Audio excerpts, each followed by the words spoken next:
तो सबसे पहले हम बताएंगे बेन सर्किट के पार्ट्स। तो इसके दो एंड होते हैं, एक है मशीन एंड जो हम यहाँ कनेक्ट करेंगे, दूसरा है पेशेंट एंड। पेशेंट एंड पे ये एंगल कनेक्टर अटैच करेंगे।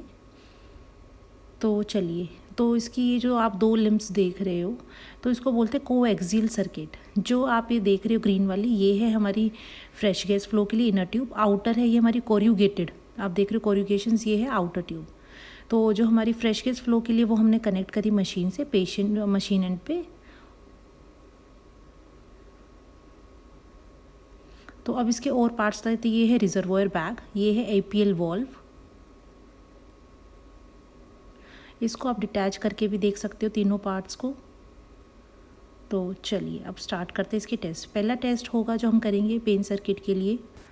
तो फर्स्ट टेस्ट होगा हमारा विजुअल इंस्पेक्शन, कि हमने आउटर देखना है कि कोई मतलब एक्सटर्नल आपको डिफॉर्मिटी या कोई ब्रेकेज या क्रैक तो नहीं लग रहा है।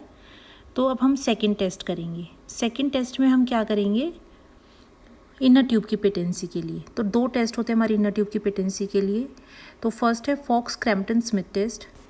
सबसे पहले आप फ्रेश गैस फ्लो के लिए कनेक्ट करोगे, फिर आप एपीएल वॉल्व फुली क्लोज करोगे। अब थर्ड स्टेप के लिए हमें पहले एक एम्प्यूल चाहिए होगा, तो हम एक एम्प्यूल ऐसे ऑक्लूड करने के लिए ले लेंगे। अब हमने अपना फ्लो बढ़ा दिया ऑक्सीजन का। अब ये है फ्लो मीटर, हमने फ्लो मीटर में इसको देखेंगे। तो एम्प्यूल लेंगे, हम इनर ट्यूब को कनेक्ट करेंगे। तो एपीएल वॉल्व क्लोज है, जैसा आप देख पा रहे हो, ये कनेक्ट है, फ्लो हमारा है। और अब फ्लो मीटर में आप देखेंगे तो ये बोबिन्स जो हैं, अभी देखो डिपिंग होगी। जैसे मैंने इनर ट्यूब को ऑक्लूड किया, ये डिप हो रहा है, और जैसे मैंने इसको अनऑक्लूड किया तो ये वापस से ऊपर जा रहा है। तो इससे हमें इनर ट्यूब की पेटेंसी पता चलती है। अब चलिए नेक्स्ट टेस्ट करते हैं, पैथिक टेस्ट। वो भी इनर ट्यूब की पेटेंसी के लिए होता है। तो इसमें हम ये आउटर रिंग को ऑक्लूड करेंगे, जो हमारा पेशेंट एंड है। एपीएल वॉल इसमें भी फुल्ली क्लोज है। फ्लश करेंगे, हमारा बैग फिल हो गया है।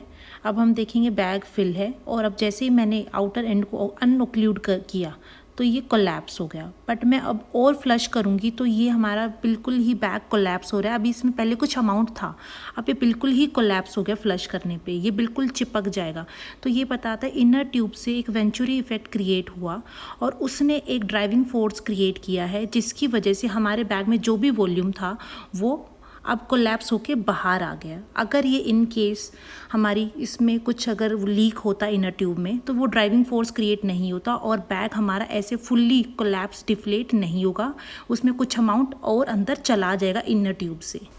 अब लास्ट टेस्ट है, वो है आउटर लिम के लिए, जो एक्सपिरेटरी लिम है। इसमें भी हम एपीएल वॉल्व क्लोज रखेंगे, हम पेशेंट एंड को ऑक्लूड करेंगे, और अब फ्लश ऑन करेंगे। जैसे हमने फ्लश ऑन किया, हमारा रिजर्वोयर बैग फिल हो जाएगा। इसको हमने 15 सेकंड के लिए ऑब्जर्व करना है कि डिफ्लेट तो नहीं हो रहा है, अगर इसमें कहीं से लीक है या क्रैक है।